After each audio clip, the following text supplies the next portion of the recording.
కొమరంభీం ఆసిఫాబాద్ జిల్లా కాంగ్రెస్ పార్టీ జిల్లా అధ్యక్షుడు విశ్వప్రసాద్ పై ఆసిఫాబాద్ ఎమ్మెల్యే కోవా లక్ష్మి చేసిన అనుచిత వ్యాఖ్యలకు నిరసనగా మంగళవారం కాంగ్రెస్ పార్టీ మహిళా విభాగ ఆదివాసీ నాయకుల ఆధ్వర్యంలో ఆమె దిష్టిబొమ్మను దహనం చేశారు.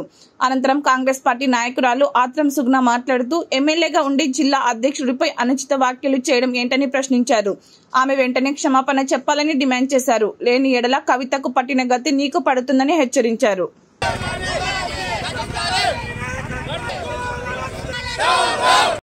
30 సంవత్సరాల నుంచి రాజకీయం చేస్తున్నా అని చెప్తున్నావు కదా, గిదేనా నీ రాజకీయం? మహిళలను కించపరచడమా, మహిళలను అవమానపరచడమా? ఒక మహిళగా ఉండి ఈ విధంగా నేను మాట్లాడిన అనేసి తప్పకుండా మహిళలకు మరి ఆ తల్లులకు క్షమాపణ చెప్పవలసిన అవసరం ఉంది.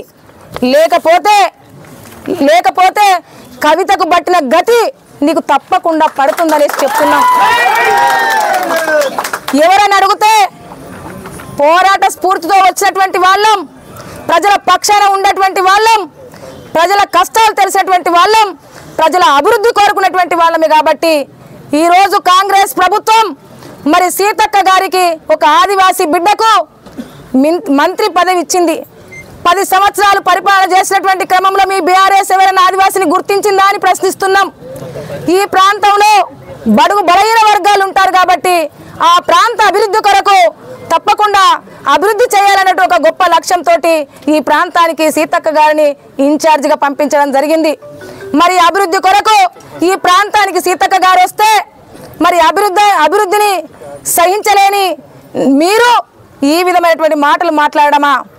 మీరు మంత్రులుగా ఉన్నప్పుడు ఫామ్ హౌస్ చుట్టూ తిరుగుతూ పైసలు ఎట్లా సంపాదించుకోవాలో అని మీ బాబతి అయితే ప్రజల పక్షా నుండి ప్రజల అభివృద్ధి కోరుకున్నటువంటి బాధ్యత మా ప్రభుత్వానిది. మరి ఈరోజు మరి 30 సంవత్సరాలు నేను రాజకీయ జీవితం అని చెప్తున్నావు కదా, 30 సంవత్సరాల రాజకీయ జీవితంలో ఇలాంటి మాటలు నేర్చుకున్నావా అని మేము అడుగుతున్నాం. మరి ఇలాంటి మాటలు నేర్చుకుంటే ఇక్కడ ఉన్నటువంటి ప్రజలందరూ కూడా నేను తప్పకుండా తరిమి కొడతారనేసి కూడా తెలియజేస్తున్నాం. మా కార్యకర్తలు తలుచుకుంటే ఎంతసేపు నీది, కానీ మా కాంగ్రెస్ ప్రభుత్వము మా కార్యకర్తలకి అది నేర్పలేదు. మా కార్యకర్తలకి మరి మా కాంగ్రెస్ ప్రభుత్వం సంస్కారం నేర్పింది, గౌరవించడం నేర్పింది. మేము గౌరవిస్తాం. ఫోటోకాల ప్రకారం ఎక్కడ నీకు అన్యాయం జరిగింది? మరి సిర్పూర్టి నియోజకవర్గం ఎమ్మెల్యే గారు కూడా వచ్చారు. నిన్న ఆదిలాబాద్ నియోజకవర్గం ఎమ్మెల్యే పాయల్ శంకర్ గారు కూడా వచ్చారు.